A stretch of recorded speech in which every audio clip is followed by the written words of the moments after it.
အားလုံးပဲမင်္ဂလာပါခင်ဗျာကျွန်တော်ကိုလာယူနေကြပါတော့ပြစ်တိုင်းထောင်ရဲ့ packaging လေးသိချင်လို့ပါတဲ့ပြစ်တိုင်းထောင်ကိုဘယ်လိုမျိုးထုတ်ပို့ထားလဲဆိုတာလေးပေါ့နော်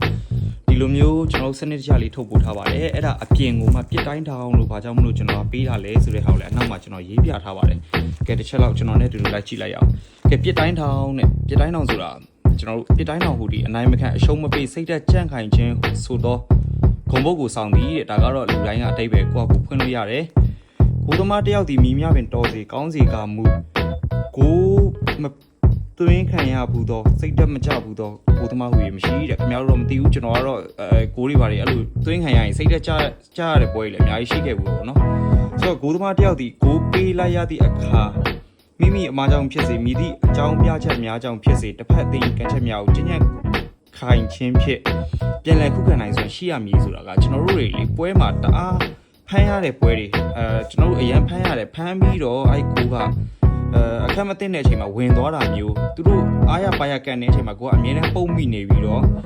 လွယ်ကူကူလေးနဲ့ဥပမာကိုယ့်ရဲ့ဆန္ဒဘက်နဲ့ထိပြီးတော့ကိုလူချင်းချင်းထိပြီးဝင်သွားတာမျိုးဆိုရင်ကျွန်တော်တို့တွေကစိတ်ဓာတ်တွေကြာပါတော့ကြာပြီးတော့ပွဲအတွင်းမှာဆက်မဖမ်းကျင်လာအောင်ဖြစ်တယ်ဒါပေမဲ့ကျွန်တော်တို့စိတ်ချက်ခံပြီးတော့ကျွန်တော်တို့ကနောက်ထပ်ပွဲပြီးတဲ့အထိဖမ်းနိုင်တာလည်းကျွန်တော်တို့ကိုသမားတွေရဲ့အရေးချင်းပါပဲကဲထိုကဲ့သို့စိတ်ဓာတ်ကြန့်ခိုင်ရမည်ကိုသမားများကိုတဲ့ကျွန်တော်တို့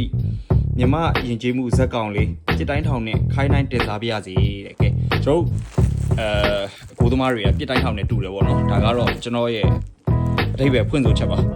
ဒါကတော့ကျွန်တော်တို့ပြစ်တိုင်းထောင်ကိုထုတ်ထားတဲ့ packaging ပုံစံလေးဖြစ်ပါတယ်တက်တက်ရက်လေးလည်းတေချာလေးလှုပ်ထားပေးပါတယ်ဒါကတော့အဖြူရောင်လေးပါ size တွေကတော့9.930လောက်ပါတယ်ဒီကောင်းရဲ့ color အနေနဲ့ကလည်းကျွန်တော်တို့က limited edition ဖြစ်တာကြောင့်မလို့ဒီအဖြူနဲ့အနက်နဲ့နှစ်ရောင်ပဲတွဲပြီးတော့ထုတ်တယ်ပေါ့နော်ကဲအနက်ရွှေရောင်လေးနဲ့အဖြူရွှေရောင်လေးကိုဘယ်အောင်ကြိုက်နေဆိုတာကျွန်တော်ပြောပြတော့ပါဗီဒီယိုအဆုံးထိကြည့်ပြီးတာကျေးဇူးအများကြီးတင်ပါတယ်ခင်ဗျာနောက်ဗီဒီယိုမှာတွေ့ကြပါမယ် bye